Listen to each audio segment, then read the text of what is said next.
ഞങ്ങൾ യാത്രയിൽ 1-2 ഇടത്ത് ചായ കുടിക്കാൻ നിർത്തിയെന്നല്ലാതെ മറ്റൊരു ഭാഗത്തും വണ്ടി നിർത്തിയോ സ്റ്റേ ചെയ്യോ ചെയ്തിട്ടില്ല. ആ കയറിയ കടകളിലൊക്കെ നമുക്കിപ്പോൾ ചായ കുടിക്കാൻ കയറാം. നമുക്ക് അന്വേഷിക്കാം.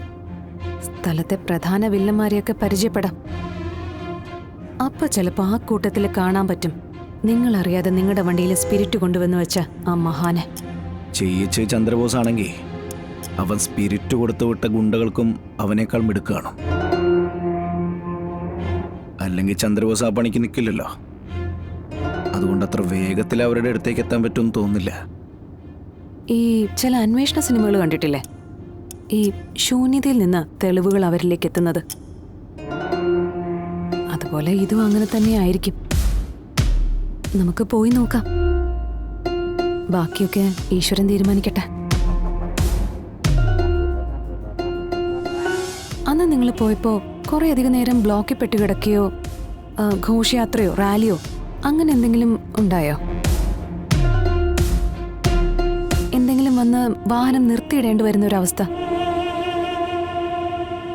അല്ല, അങ്ങനെയുള്ള സ്ഥലങ്ങളുണ്ടെങ്കിൽ ഒന്ന് ഓർത്തു വെച്ചോ. പണി വന്നിരിക്കുന്നത് ആ വഴിക്ക് തന്നെയായിരിക്കും. കാണാത്ത നമുക്കറിയാത്ത ഒരാൾ, രൂപമോ സംസാര രീതിയോ ഒന്നും അറിയില്ല.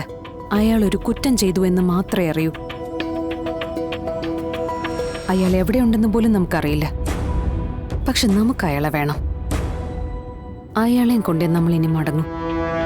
കമല, നമ്മൾ ഈ വഴിയിലൊന്നും നിർത്തിയില്ലല്ലോ. ഇല്ല ശനെ, ഈ ഒരു തീരുമാനം അബദ്ധായി പോവോ? വിഷ്ണുട്ടാ, ലക്ഷ്യത്തിലെത്താൻ എടുക്കുന്ന ശ്രമങ്ങൾ പലതാകാം.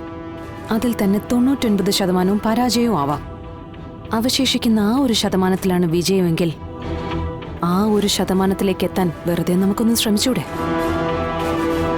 നമുക്കേതായാലും ഇതിൽ നഷ്ടമൊന്നുമില്ലല്ലോ. നമ്മൾ എടുക്കുന്ന ഈ എഫേർട്ട് അത് വെറുതെ ആവില്ലെന്ന് തന്നെ എൻ്റെ മനസ്സ് പറയുന്നു.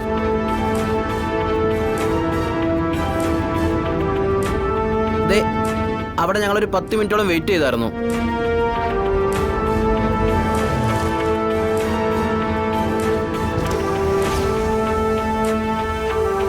പക്ഷേ ഇവിടെ വെച്ച് അപചാരിതമായിട്ടൊന്നും സംഭവിച്ചില്ല.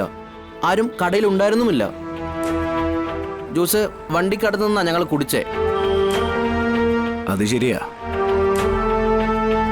ഇവിടെ വെച്ച് ആരും അങ്ങനെ സംശയം തോന്നുന്ന രീതിക്കൊന്നും വന്നില്ല. ശരി, നമുക്കെന്തായാലും പോവാം.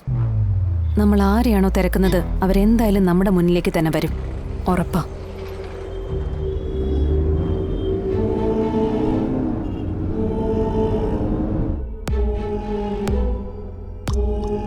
ശാലിനി വിളിക്കും.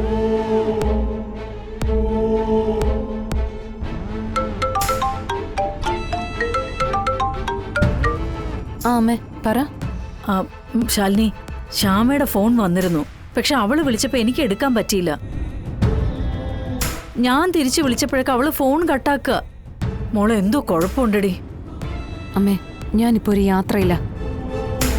അത് ഒരു കുഴപ്പം പിടിച്ച യാത്രയാ. എന്തായാലും ഞാൻ ശ്യാമയെ വിളിക്കാം, പോരെ? ശരി.